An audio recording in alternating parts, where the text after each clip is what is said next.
Chapter 6. Great Expectations. The months and years went by. I had been Joe's apprentice for 4 years. One evening, Joe and I were sitting in the village inn. A stranger came in, a big, tall man with heavy eyebrows. The man had large, very clean white hands. To my surprise, I recognised the man. I had seen him at Miss Havisham's many years before. He had frightened me then. He frightened me a little now. "I think there is a blacksmith here, name of Joe Gargery," the man said in his loud voice. "That's me," Joe answered. He stood up. "You have an apprentice, known as Pip," the stranger went on. "Where is he?" "Here," I cried, standing beside Joe. "I wish to speak to you both. I wish to speak to you privately, not here," the man said. "Perhaps I could go home with you." We walked back to the forge in silence. When we were in the sitting room, the man began to speak. "My name is Jaggers," he said. "I am a lawyer in London, where I am well known. I have some unusual business with young Pip here. I am speaking for someone else, you understand. A client who doesn't want to be named. Is that clear?" Joe and I nodded. "I have come to take your apprentice to London," the lawyer said to Joe. "You won't stop him from coming, I hope?" "Stop him? Never!" Joe cried. "Listen, then. I have this message for Pip. He has great expectations." Joe and I looked at each other, too surprised to speak. "Yes, great expectations," Mr. Jaggers repeated. "Pip will one day be rich, very rich. Pip is to change his way of life at once. He will no longer be a blacksmith. He is to come with me to London. He is to be educated as a gentleman. He will be a man of property." And so, at last, my dream had come true. Miss Havisham, because Mr. Jaggers' client must be Miss Havisham, had plans for me after all. I would be rich, and Estella would love me. Mr. Jaggers was speaking again. "There are 2 conditions," he said, looking at me. "First, you will always be known as Pip. Secondly," Mr. Jaggers continued, "the name of your benefactor is to be kept secret. One day that person will speak to you face to face. Until then, you must not ask any questions. You must never try to find out this person's name. Do you understand? Speak out." "Yes, I understand," I answered. "My benefactor's name is to remain a secret." "Good," Mr. Jaggers said. "Now, Pip, you will come into your property when you come of age, when you are 21. Until then, I am your guardian. I have money to pay for your education and to allow you to live as a gentleman.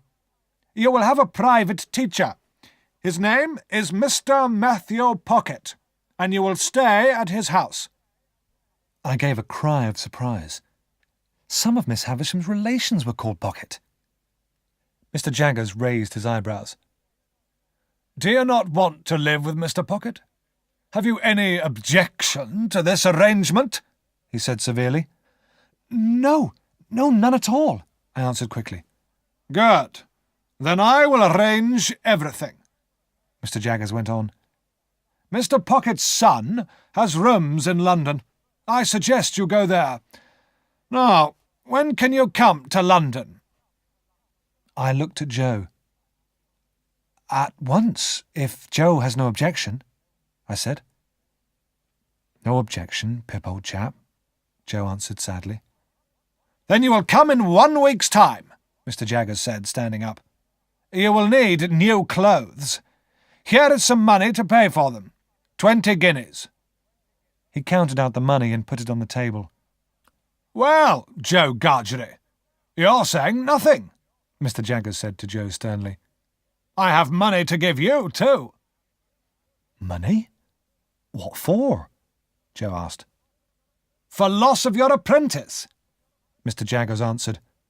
Mr. Pip has been your apprentice, and now you are losing him. Dear Joe placed his heavy hand gently on my shoulder. Pip must go free, Joe said. Let him go free. Let him have his good fortune. No money can replace the dear child. We've always been the best of friends, Pip and me. Ever the best of friends. Joe could not say any more. He wiped away a tear.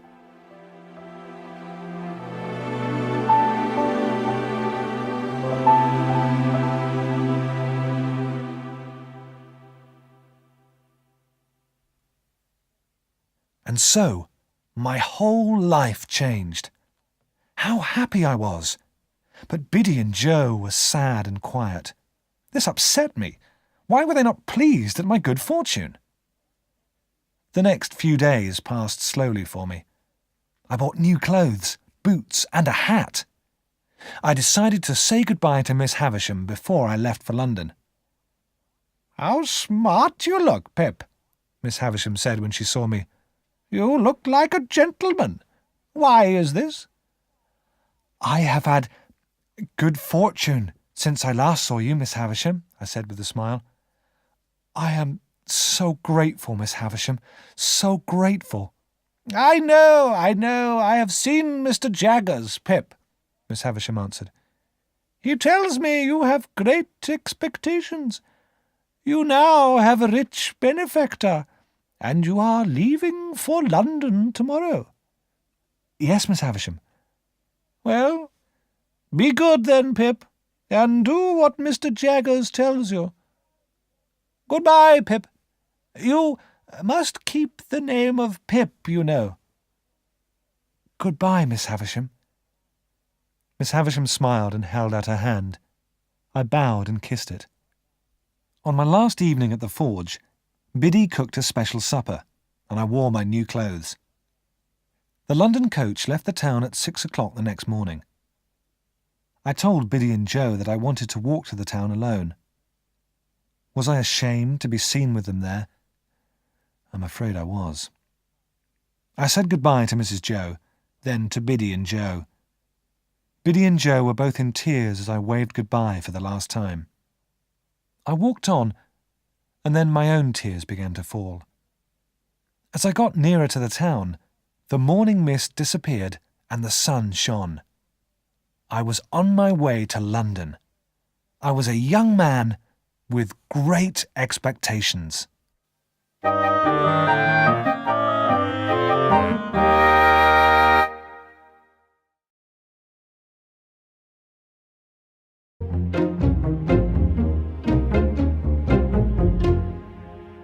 Chapter 7. Learning to be a Gentleman. The journey took 6 hours, and it was after midday when I reached London. I was amazed and frightened when I saw the city.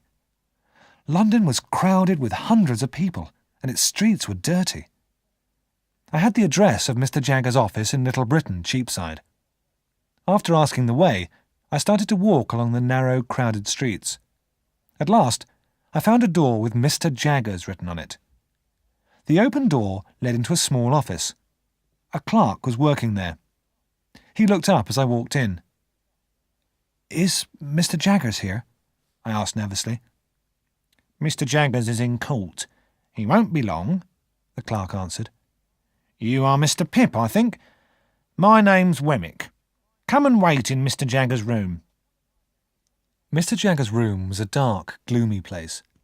Its small window was very dirty, and no light came through it. There was a big black chair for Mr. Jaggers, and a smaller one, on which I sat. Mr. Wemmick, the clerk, went on with his work. Mr. Jaggers' clerk was a short, neat man about 50 years old. He had a square face and a wide, thin mouth. His black eyes were very bright. On his fingers he wore 4 or 5 silver and black rings. By the time Mr. Jaggers came back, Several poorly dressed people were waiting for him. They all began talking at once. They wanted him to speak for them in court. Mr. Jaggers spoke to them all in a stern and angry way. When they had gone, he came in to see me. "Here is your allowance, Pip," he said. "I think it's too much money, but that's nothing to do with me. You'll get into debt, of course. All young men get into debt," he added severely. "You are going to live at Barnard's Inn with Mr. Herbert Pocket. Wemmick will take you there. Wemmick!" Mr. Jaggers then called out. "Walk with Pip to young Mr. Pocket's rooms." Wemmick gave me a wide smile. He led me through the busy streets, always looking straight in front of him. "Here we are, Barnard's Inn," Wemmick said, turning down a narrow street into a little square. He led me to the corner building and pointed up some steep stairs. "Up there, top floor," he added. "As I look after your allowance, I expect we shall meet often. Goodbye, Pip." I found Herbert's name on a door at the top of the stairs. Under his name there was a piece of paper. It said, "Back soon." I waited. A few minutes later, I heard quick footsteps on the stairs. A pale young man appeared, carrying a basket of strawberries. "Mr. Pip, isn't it?" the young man said with a smile. "I went to the market for some fruit. My father tells me you're to be my companion. I hope you will like living here. I'm sure we shall be friends." As the young man unlocked the door, I stared at him in surprise. Then he began to stare at me. "Why, you are the boy I fought in Miss Havisham's garden!" Herbert exclaimed. "And you are the pale young gentleman," I answered.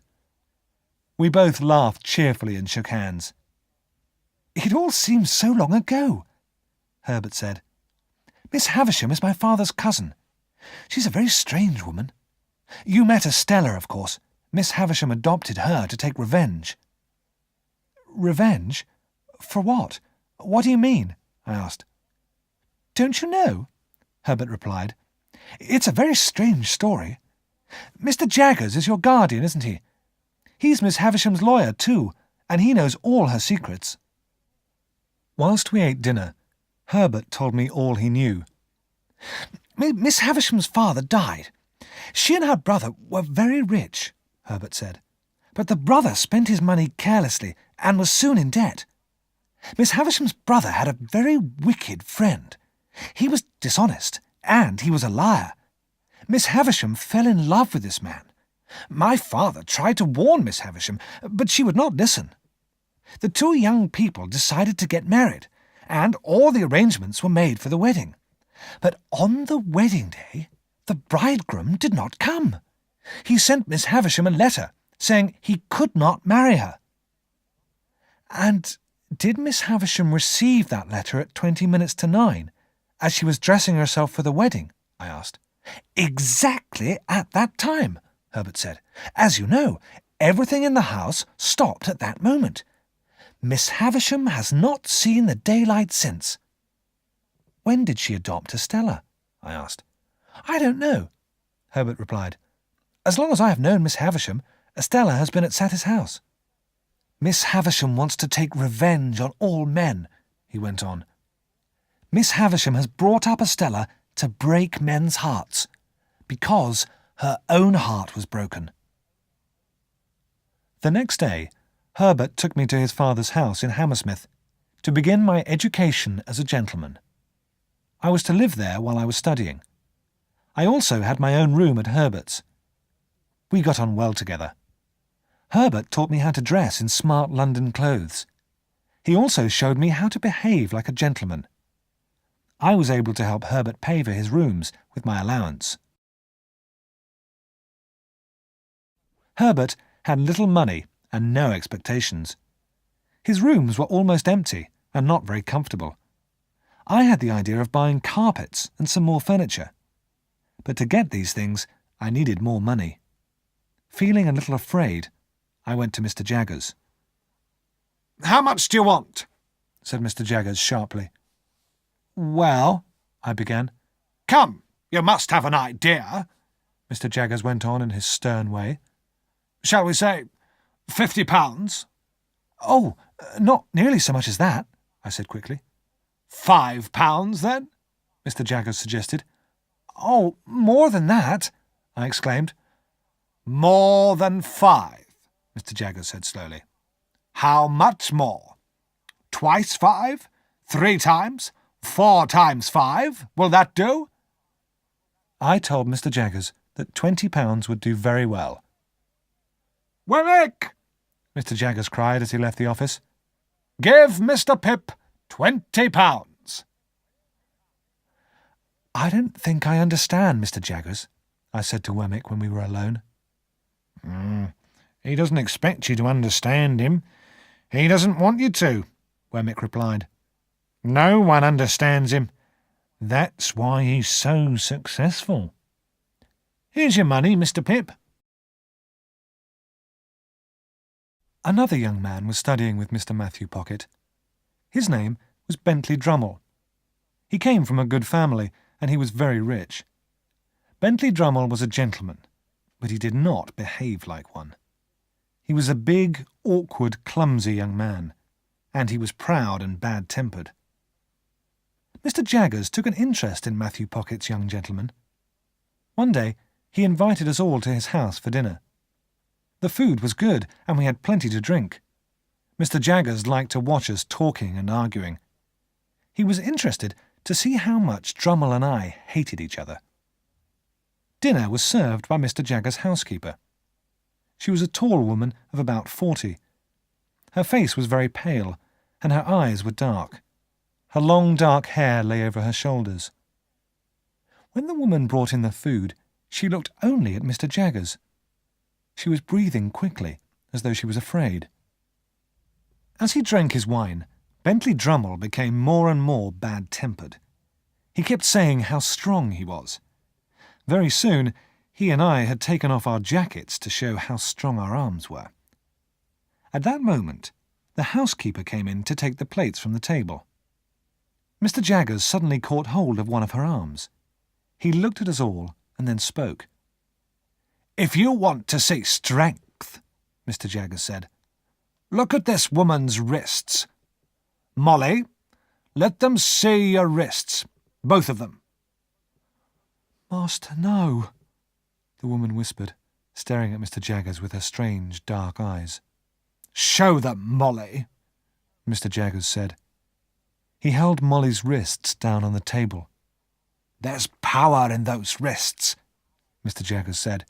Few men have the strength this woman has. She has used it too. She was wild once, but I have broken her. That'll do, Molly, Mr. Jaggers said at last, letting go of his housekeeper's wrists. We have seen you. You can go. Mr. Jaggers filled our wine glasses again. Very soon, Drummle and I were shouting at each other. We both stood up, ready to fight. But Mr. Jaggers made us be quiet and told us it was time to go home. I was ashamed of my behaviour. As we were leaving his house, I turned and apologised to Mr. Jaggers. It's nothing, Pip, Mr. Jaggers replied. But be careful of that young man Drummle. He's bad-tempered and cruel. He could be dangerous. Take care, Pip. Bentley Drummle will make a bad enemy. I followed Mr. Jaggers' advice. I was pleased when Drummle completed his studies and left Mr. Pocket's house. I was so busy learning to be a gentleman that I did not write to Joe and Biddy. They were part of my old life, a life I wanted to forget. I was a gentleman now. I did not want to remember that I had been a poor, uneducated blacksmith. Then, one day, I received a letter. My dear Mr. Pip, I am writing to you at the request of Mr. Gargery. He is going to London and will call on you at 9 o'clock on Tuesday morning. Your poor sister, Mrs. Joe, is still not well. Mr. Gargery and I talk about you every night. Your servant and friend, Biddy. The letter arrived on Monday. I did not wish to see Joe, but I prepared a big breakfast for him. Herbert and I were ready and waiting long before 9 o'clock. At last, I heard Joe's heavy step on the stairs. I heard him stop and slowly read my name on the door. Then he knocked. "Joe! How are you, Joe?" I cried as I opened the door. "Pip, old chap, how are you?" Joe answered, taking my hand in his. Joe's honest face shone with joy. He shook my hand so much that I thought he would never stop. Joe looked awkward and uncomfortable in his best clothes. He took off his hat and twisted it round and round in his great hands. He stared around the room and stared at my brightly coloured dressing gown. "Well, what a gentleman you are, Pip," he exclaimed. "And you look well too, Joe," I answered. "Let me take your hat." But Joe held his hat all through the meal. "Tea or coffee, Mr. Gargery?" Herbert asked politely. "Thank you kindly, sir. I'll take whatever you'll be taking yourself," Joe answered. "Coffee, then," Herbert said cheerfully. But Joe looked so unhappy that with a kind smile, Herbert gave him some tea. Joe was uncomfortable and awkward with us, and this made me angry. I was too stupid to see that it was my fault. I should not have been ashamed of him. I was glad when Herbert left us to go to work. "Now we are alone, sir," Joe began, but I interrupted him angrily. "Why do you call me Sir, Joe?" I asked. "Now we are alone, sir," Joe repeated slowly. "I must tell you why I am here, in the home of a gentleman." I said nothing. "Well, sir, Pip," Joe went on, "Miss Havisham asked to see me. She has a message for you, and the message is that Estella has come home and would be glad to see you." At the sound of Estella's name, my heart began to beat very fast. I did not answer Joe. I could only think of Estella. Joe stood up, twisting his hat in his hand. "Oh, don't leave, Joe," I said. "You must stay to dinner." "No, Pip, old chap," Joe answered.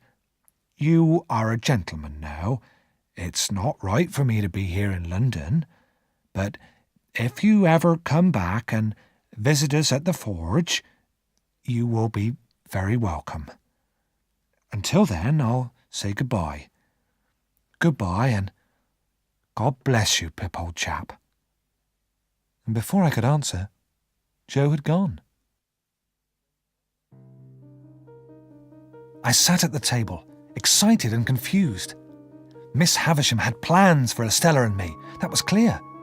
Miss Havisham had made me a gentleman so that Estella could marry me. With joy in my heart, I began to prepare for my journey.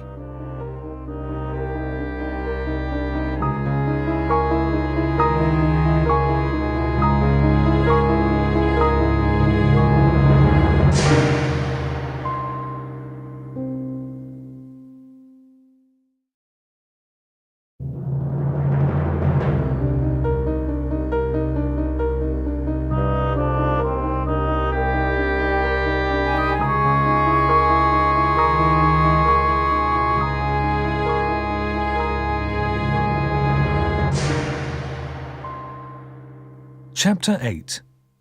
Young Men in Love. I left London early next morning. When I got to Saty's house, I rang the bell as usual, and a servant opened the gate. Taking a candle, I walked along the dark and gloomy corridors and up the stairs. I knocked on the door of Miss Havisham's dressing room. "That's Pip's knock." "Come in, Pip," I heard Miss Havisham say. When I opened the door, Miss Havisham was sitting by the dressing table as usual. Beside her was an elegant young woman who I had not seen before. "Well, Pip?" Miss Havisham said. "I heard that you wished to see me, Miss Havisham, so I came at once," I said. As I spoke, the elegant young lady looked up at me. It was Estella. She smiled. "Has she changed, Pip?" Miss Havisham asked. "She used to be proud and scornful. Do you remember?" Although I was wearing my fine clothes, I felt clumsy and awkward. I was that common boy again who Estella had laughed at. "Has Pip changed?" Miss Havisham asked Estella. "Very much," Estella answered. As we talked, Estella's smile tore at my heart. The more I saw of her, the more I loved her. "Isn't she elegant? Isn't she beautiful? Don't you admire her, Pip?" Miss Havisham whispered. "Everyone who sees Estella must admire her," I replied. "Then love her! Love her, Pip!" Miss Havisham cried. "It does not matter how she behaves towards you. If she is good to you, love her. If she tears your heart to pieces, love her, love her. Never forget, Pip," Miss Havisham went on. "You must give everything for real love. You must give your whole heart, as I did. As I did." And she fell back into her chair with a cry. Before I left Satis house, Estella and I walked together in the garden. I reminded Estella how I had once fought Herbert there. "Herbert and I are great friends now," I said. "Of course. With your new life you have new friends," Estella answered. "The people who you knew before cannot be your companions now." I did not answer. Estella's words made me feel ashamed of Joe and Biddy. I decided not to visit them at the forge as I had planned. We walked on, and I showed Estella the place where I had cried. Estella stopped for a minute and looked at me. "I have not changed, Pip," she said. "If we are to meet again, you must understand that. Remember, I have no love in my heart for anyone. No love in my heart at all."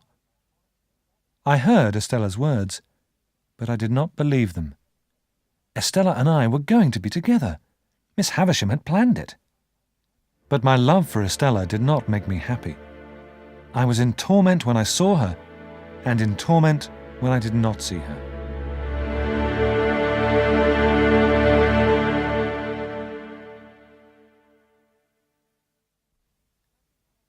Back in London, I could no longer keep my feelings to myself. When Herbert and I were having dinner, I made a decision. "My dear Herbert," I began, "I have something important to tell you, but it is a secret." Herbert smiled. "Your secret will be safe with me, Pip," he said. I took a deep breath. "Herbert, I must tell you, I adore Estella." Herbert smiled again. "I know that, my dear Pip," Herbert said. "I believe you adored her from the first moment you saw her." "You are right, Herbert," I said. "And now she is a beautiful and elegant young woman." "Then you're lucky that she's been chosen for you," Herbert said cheerfully. "But has Mr. Jaggers ever said that Estella is part of your expectations, Pip?" "No, never," I said slowly. "Then perhaps she is not part of your expectations. Perhaps you should not think of Estella so much," Herbert said. "Think of the way she has been brought up. Think of Miss Havisham.